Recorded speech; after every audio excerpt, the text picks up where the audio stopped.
бул жасанды интеллектимиздин аты Present Simple AI деп аталат.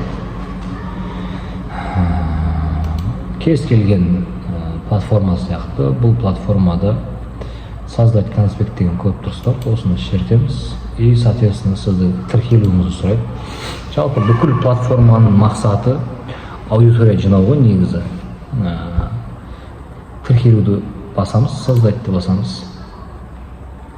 Электрондуу почтаңызды жазыңыз, как обычно. Так, кырдык. Келеси жасайтыныбыз сиздерге алгаш кирген кезде мына жерде осталось 5000 символов деп тур го.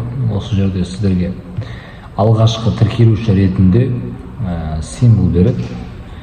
Кийинен осы әр жасаган презентацияларыңыз үчүн сол символду кайта өздөрүңүздө алып отурат. И соответственно символ таусылгандан кийин купить символ деп клиенттен бул платформанын максаты сол болуп тур го. Бастапкыда тегин берип, и колдангандан кийин ушо ары карайгысы акча болот.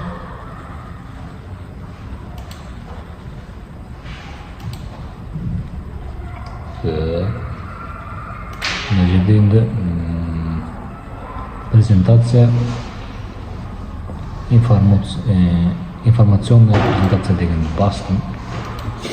Тақырыбын жазайын. Кайталап кешеги тақырып жаза берейик. Чтобы бүкіл пән мұғалімдердің ортақ болуы үшін.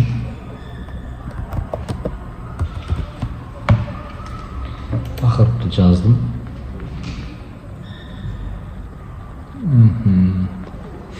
Барынша нені толтырыңыз деп жатыр. Например, тематику цикла.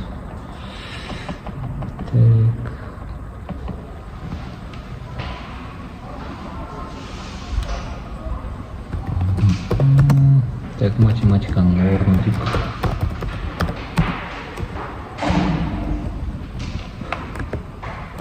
Өмірдегі маңызы дейік. Кеттік. Выберите стилистику деп тұр. Мен креативная деген таңдайын. Язык деп тұр.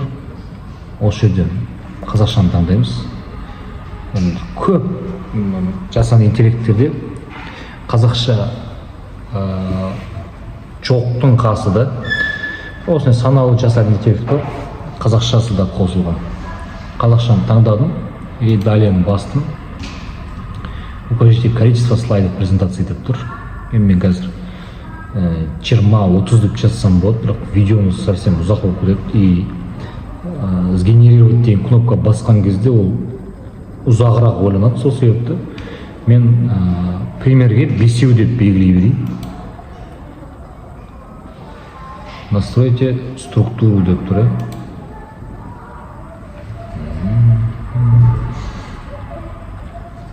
Ана уже біздің презентацияның 5 беті.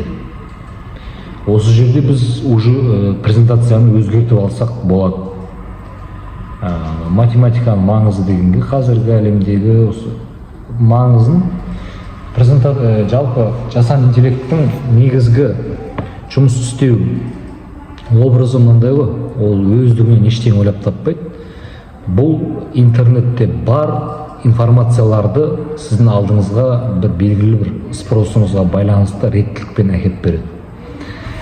Қазір бізге интернеттен мен спросымен детально жазған жоқпын. Қазір каждый функциясын түсіндіретін болсам, видеомыз совсем үлкен болып кетеді. Бұл платформаларды үйренудің негізгі жолы, менің қазір теориялық видеомды көріп алғаннан кейін тоқтамай әрі қарай басып көруге керек қой. Бұлар бұзылып қалмайды, басқа қылмайды. Басып көріңіз, детально шұқылап көріңіз. Мен каждый нені өзгеріп тастасам болады қазір мына жерде. Сөйлемді өзім жазсам болады. Бірақ маған бұны қазір көрсетіп тұрған сөйлем ұнап тұр. Сол себепті далее деп баса салайын. И каждый детальны таңдауды сұрап тұр. Свет деп тұр. Мен мына светті таңдайын. Ары қарай жүрдік.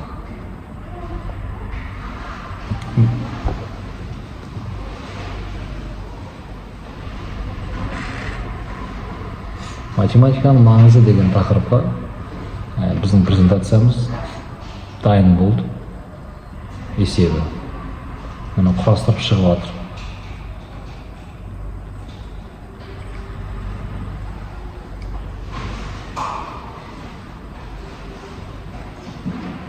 Мынау суреттерді де бұл өзі құрастырады, айта кететін нәрсе.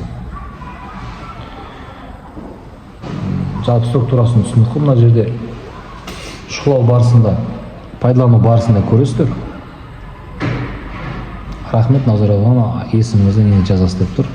Бұны Canva-мен, соответственно, өзіңіздің PowerPoint-іңізбен, немесе осының ішінде тұрған жеріңізде толық өзгертіп алсаңыз болады, ода проблема болмайды. Мынау скачать деген кнопканы басасыз, PDF немесе PowerPoint қайсысында скачать еткіңіз келеді деп тұр.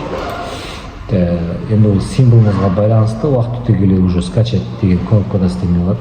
Бұны алдыңғы жасақты интеллектті түсіндіргенім сияқты, бұда да жаңа бір аккаунт ашып, регистрациядан өтіп, сол бастапқы кезде сыйлыққа берілетін бонустарыңызды алып, солардың көмегімен жаңа презентация жасап отырсаңыз да болады. Платный версиясын алмай-ақ.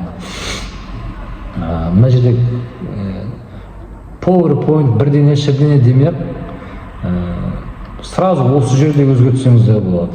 Математиканың маңызы, қандай информация бар.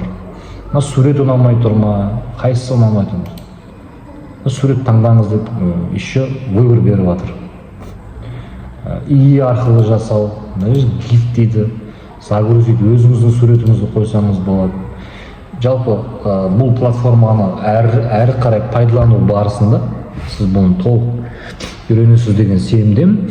Жалпы әрі қарай да мен жасанды интеллектті түсіндіретін боламын. Бұл осы бір 2-3 платформаны істеп видео түсіндірген үшін адамдар сатып жатыр ғой. Бірақ негізгі үйрену бұл практикадан келеді деп ойлаймын. Жалпы структурасын түсіндік қой. Назар аударып көргендеріңізге үлкен рахмет. Платформа қолданушысы болғандарыңызға үлкен рахмет. Дәл қазір лайк басып тіркеліп кетіңіз. Мен енді бұл видеоны сатып алмағандар көре алмайды, бірақ сатып алғандар көре алатындай етіп те пайдалы видеолар салып отыратын боламын. Сол себепті активность жоғары болса керемет болар еді.